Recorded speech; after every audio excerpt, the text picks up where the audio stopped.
लोगों को हमें वोट देने से रोक रहे हैं। अरे आपको 400 पार करने थे, आपको क्या चिंता है कि अगर लोग वोट दे देंगे हमारा क्या हो जाएगा। तो ये जो पैरों के नीचे से जमीन खिसकी है, ये उसका प्रभाव है। ये प्रभाव इस बात का है कि 400 पार का जो आपने फर्जी नारा दिया, उससे ये देश आशंकित हुआ। देश को लगा आपके लोगों की बात सुन के, चाहे वो लल्लू सिंह हो या आनंद हेगड़े हो या ज्योति मिर्धा हो या तमाम वो लोग जिन्होंने संविधान बदलने की बात करी, लोग आशंकित हो गए। और नरेंद्र मोदी जी के पैर के नीचे से ऐसी जमीन खिसकी कि 400 पार का नारा देने वाले लोगों को बोल गए कांग्रेस को वोट न देना, कांग्रेस आ जाएगी तो ये हो जाएगा। तो चलो कहीं स्वीकृति है कि कांग्रेस आने वाली है, अच्छी बात है। और एक ब्याहता होने के नाते मैं ये जरूर कहूंगी, मंगलसूत्र उनको नहीं बोलना चाहिए। अगर दाम्पत्य के सूत्र की आप इज्जत और सम्मान नहीं करते हैं तो आप मंगलसूत्र को नहीं समझ सकते हैं। मंगलसूत्र एक सोने की चेन नहीं है, मंगलसूत्र वो प्रतीक है दाम्पत्य के उस सूत्र का जिसको ब्याहता पहनती है और जीवन पर्यंत एक विवाह के संबंध में बंधती है। हम उस देश के लोग हैं जहां की संस्कृति कहती है डोली आती है और अर्थी उठती है। आप मंगलसूत्र के नाम पर झूठ बोलेंगे। 55 साल से कांग्रेस सत्ता में रही, हमने तो किसी का पैसा लेकर किसी और को नहीं दिया। 55 साल से कांग्रेस सत्ता में रही, हमने 27 करोड़ लोगों को गरीबी की सीमा रेखा से निकाला, लेकिन क्या किसी की जेब से एक नया रुपया निकाला? हमने गरीबों को अमीर बनाया, गरीबों को गरीबी से निजात दिलाई, हमने अमीरों को और भी अमीर बनाया। ये सच है कि कांग्रेस की सरकार में छोटे लघु मध्यम उद्योग मल्टीनेशनल्स बने, कांग्रेस की सरकार में लखपति करोड़पति बने, कांग्रेस की सरकार में 27 करोड़ लोग जो गरीबी की सीमा रेखा के नीचे थे उनको हमने ऊपर उबारा। और ये कैसे किया? ये सही नीतियां, सही नीति निर्माण से, सही नियत से हमने ये करके दिखाया। एक छोटी लकीर को छोटा करने के लिए उसको मिटाने की जरूरत नहीं है, उसके सामने लंबी लकीर खींच देना जरूरी होता है। और लंबी लकीर खींची जाती है सही नीति निर्माण से। क्या समस्या है मोदी जी को? क्या समस्या है उनको हमारे इस मैनिफेस्टो से? अगर हम गरीबों के हक की बात करते हैं तो क्यों उनके पेट में दर्द होता है? क्योंकि मोदी जी ने 2 हिंदुस्तान बनाए, 2 भारत बनाए। एक भारत जहां पर उनका मित्र 1600 करोड़ रुपए दिन के कमाता है, और एक दूसरा भारत जहां पर किसान 27 रुपए दिन के कमाता है। एक भारत जहां पर चकाचौंध ही चकाचौंध है, जहां पर जब शादी ब्याह होता है तो वो पेपराजी और दुनिया के वो लोग आते हैं कि आपकी आंखें फटी रह जाए। और एक वो भारत 20% जहां की आबादी 46 रुपए रोज पर अपनी गुजर बसर करने को मजबूर है। कुछ परिचित चेहरे, कुछ नए चेहरे। शहरों में जाने का एक फायदा होता है कि वहां के जर्नलिस्ट से मुखातिब होते हैं तो वहां से खबरें भी बहुत मिलती है। आशा आप सबको अच्छे से 10 साल बाद ये देश चुनाव के मुहाने पर आकर खड़ा है और आशा ये की जा रही थी कि चुनाव आएगा तो जो सत्ताधारी दल है भारतीय जनता पार्टी, उनका नेतृत्व प्रधानमंत्री अपना रिपोर्ट कार्ड दिखाएंगे, डंके की चोट पर अपनी 56 इंच की तथाकथित छाती को पीटेंगे और कहेंगे ये मैंने काम किया है, इस पर मुझे वोट दीजिए। पर यहां तो एंटी क्लाइमैक्स हो गया। चुनाव के मुहाने पर आकर देश खड़ा है, चुनाव की दहलीज पर आकर देश खड़ा है। प्रधानमंत्री मोदी अपना काम तो भूल जाइए, प्रधानमंत्री मोदी को सिर्फ और सिर्फ हमारा ये मैनिफेस्टो, हमारे इस न्याय पत्र के अलावा कुछ सूझ ही नहीं रहा है। जो बोल रहे हैं हमारे न्याय पत्र से बोल रहे हैं, तो पहले तो आप सब प्रबुद्ध मूर्धन्य पत्रकारों के सामने मैं वाकई में हाथ जोड़कर नरेंद्र मोदी जी का शुक्रिया अदा करती हूँ, थैंक यू मोदी जी कहती हूँ।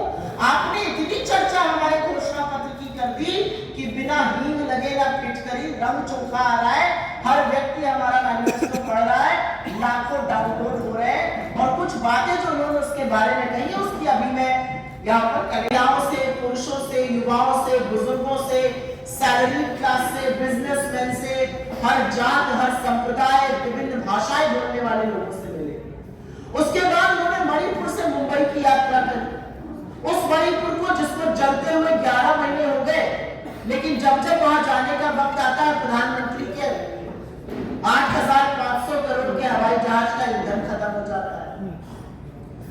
और वहां पर भी वो लोगों से मिले। उसके बाद दिसंबर में हमारी घोषणा पत्र की समिति बनी। उन्होंने भी जाकर अलग अलग राज्यों में, अलग अलग शहरों में लोगों से, अलग अलग वर्गों से, समुदायों से, रिप्रेजेंटेटिव बॉडी से चर्चा की।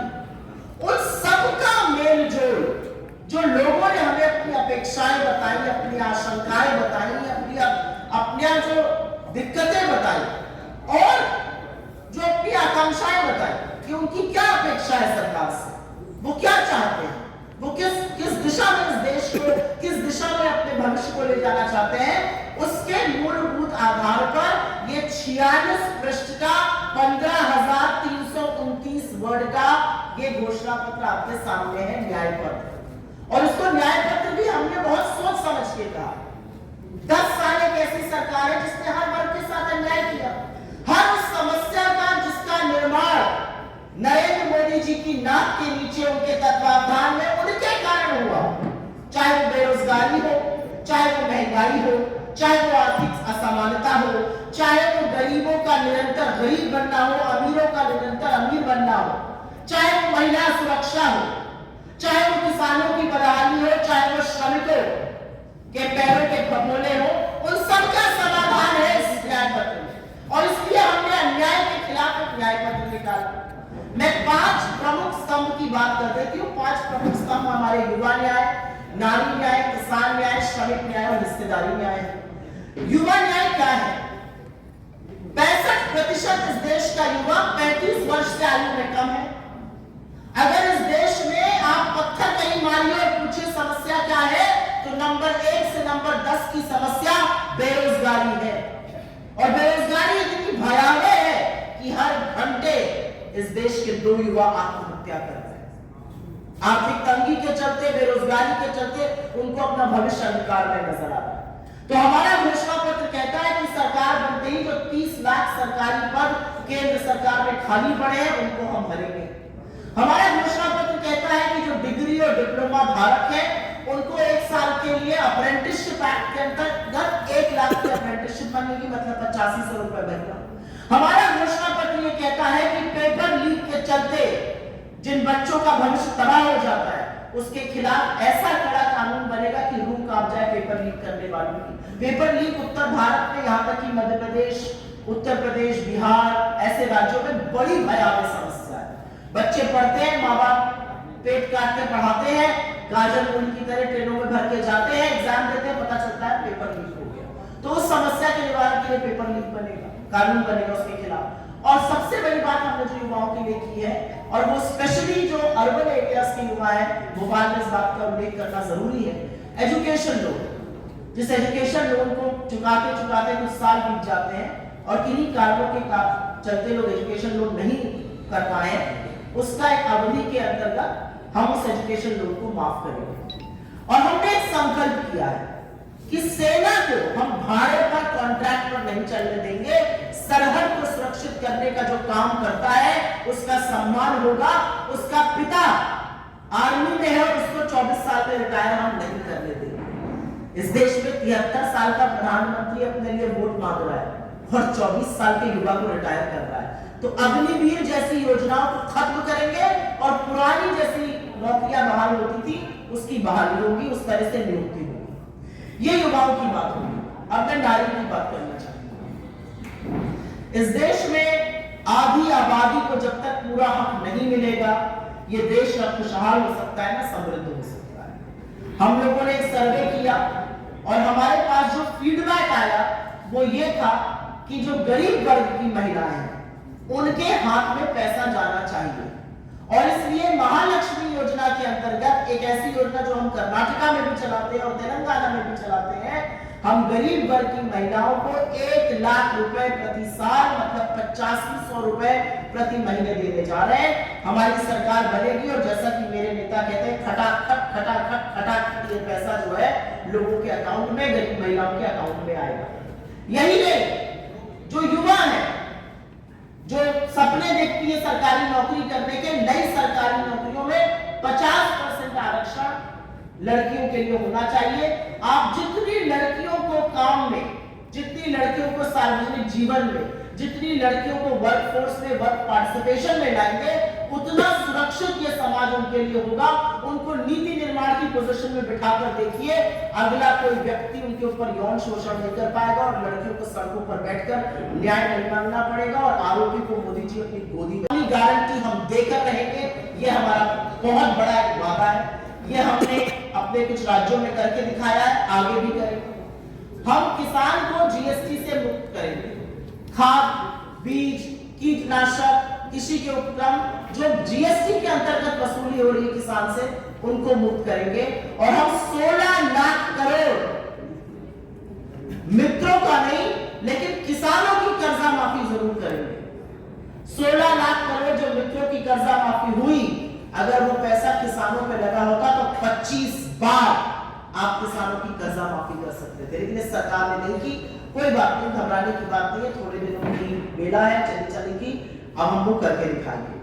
श्रमिक, और आप सब लोग जानते हैं कि जो जोमैटो, स्विगी, ब्लिंकिट ऐसे गिग वर्कर्स होते हैं जो 10 मिनट में आपके घर खाना पहुंचा देते हैं, चाय की पत्ती खत्म हो गई, चाय की पत्ती पहुंचा देते हैं। कभी किसी ने सोचा अगर इनको चोट लग जाए तो इनके परिवारों का क्या होगा? अगर 6 महीने के लिए टांग टूट गई तो इनके परिवारों का भरण पोषण कैसे होगा? क्या है इनकी सामाजिक सुरक्षा? और गिग वर्कर्स बहुत सारे हुए हैं, तो गिग वर्कर्स के लिए एक सामाजिक सुरक्षा कानून लाएंगे। जिस मनरेगा से हमने ग्रामीण भारत की तकदीर और तस्वीर बदल दी, उसका न्यूनतम मानदेय 400 रुपए करने जा रहे हैं और 25 लाख की एक हेल्थ योजना, एक हेल्थ बीमा योजना जैसी राजस्थान में हम चलाते हैं, जिसको हमने शुरू करी थी, अभी भी चल रही है, उसको जरूर लाएंगे, जिसमें इलाज, दवाई, टेस्ट, डायग्नोस्टिक सब हो जाएंगे। और अंत में मैं जरूर बात करूंगी हिस्सेदारी की। हिस्सेदारी क्या है? हिस्सेदारी के बारे में बड़ा भ्रम फैलाया जा रहा है। हिस्सेदारी को लेकर खासे परेशान है मोदी जी, वही एक मैनिफेस्टो में हमारे को बात दिख रही है। क्या है हिस्सेदारी? हिस्सेदारी दलित, वंचित, शोषित, आदिवासी, पिछड़ों, जो हाशिए पर लोग हैं, उनको सम्मान मिले, उनको आगे आने का मौका मिले, ये तो है ही। लेकिन हिस्सेदारी का एक बहुत बड़ा पहलू जिस पर भ्रमित किया जाता है वो ये भी है कि सामान्य वर्ग के जो गरीब है, जो हाशिए पर है, उनको भी न्याय मिले, उनको भी कानूनी सुरक्षा मिले, उनके भी लोगों को राहत मिले, और इसीलिए हिस्सेदारी जरूरी है। अगर आपकी भगवान न करे टांग में चोट आ जाए तो डॉक्टर प्लास्टर चढ़ाएगा या क्रेप बैंडेज से इलाज करेगा या सिर्फ फिजियोथेरेपी कराएगा, इसका पता एक्सरे से चलता है, और वही एक्सरे है ये। और इस एक्सरे को का नाम सुनकर हाड़ काट गई नरेंद्र मोदी जी। जब एक्सरे करेंगे तभी पता चलेगा ना, हेयरलाइन फ्रैक्चर हुआ है, हड्डी पूरी टूटी है, लिगामेंट रप्चर हुआ है, वही है ये एक्सरे। अभी तो हमने कहा ही नहीं है, आगे क्या करेंगे, उसके बावजूद परेशान है। तो हिस्सेदारी बिल्कुल होनी चाहिए। 80-85% आबादी और रिप्रेजेंटेशन 4-5% सेंट्रल यूनिवर्सिटीज में, IITs में, IIMs में। क्या एक वर्ग इस देश का कमतर है? बिल्कुल, लेकिन क्या उस वर्ग को आगे आने का मौका मिलना चाहिए? बिल्कुल मिलना चाहिए। क्या इस देश में अमीरों और गरीबों के बीच की बढ़ती खाई को पाटना चाहिए? बिल्कुल पाटना चाहिए। और उसके बारे में जो भ्रम फैलाया जा रहा है, अब मैं उस पर चर्चा कर लेती हूँ। प्रधानमंत्री मोदी ने जब अपना इलेक्शन प्रचार शुरू किया तो उनको हमारे मैनिफेस्टो में मुस्लिम लीग की छाप नजर आई, और कुछ बातों को खुद से बोल देना चाहिए, मैं आपके सवालों का इंतजार भी नहीं करूंगा।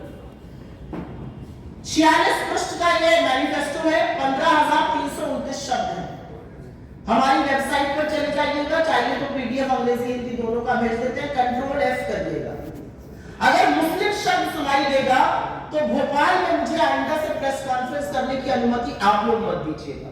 अगर एक भी मुस्लिम शब्द, मुस्लिम लीग शब्द आपको इसमें दिख जाए, और अगर नहीं दिखेगा तो अगले बीजेपी नेता को जरूर बोलिएगा कि इसमें ढूंढ कर वो शब्द दिखाए। उनको मुस्लिम लीग की छाप नजर आ रही है, इसमें मुझे युवाओं की छाप नजर आती है, इसमें किसानों की छाप नजर आती है, इसमें श्रमिकों की छाप नजर आती है, इसमें गलवान के उन 20 शहीदों की छाप नजर आती है जिनके लिए मोदी जी कहते हैं कोई घुसा हुआ नहीं है। इसमें उन 2 किसानों की छाप नजर आती है जो हर घंटे आत्महत्या कर रहे हैं। इसमें उन महिलाओं की छाप नजर आती है जो आपसे न्याय मांगती है। इसमें मुझे हाथरस की गुड़िया की छाप नजर आती है जिसको 2:30 बजे रात को जला दिया गया। मुझे इसमें इस देश की छाप नजर आती है, विभिन्न भाषाएं बोलते हुए लोगों की छाप नजर आती है, अलग अलग संस्कृति के लोगों की छाप नजर आती है, अलग अलग वेशभूषा की छाप नजर आती है, लेकिन वो सारे दिल हिंदुस्तान के लिए धड़कते हैं, उनकी छाप नजर आती है। तो ये जो कुत्सित प्रयास उन्होंने किया, चिपका नहीं, आगे बढ़ गए। आगे बढ़ के क्या बोला, अब एक नया भ्रम फैलाया, ये नया आया है मार्केट में,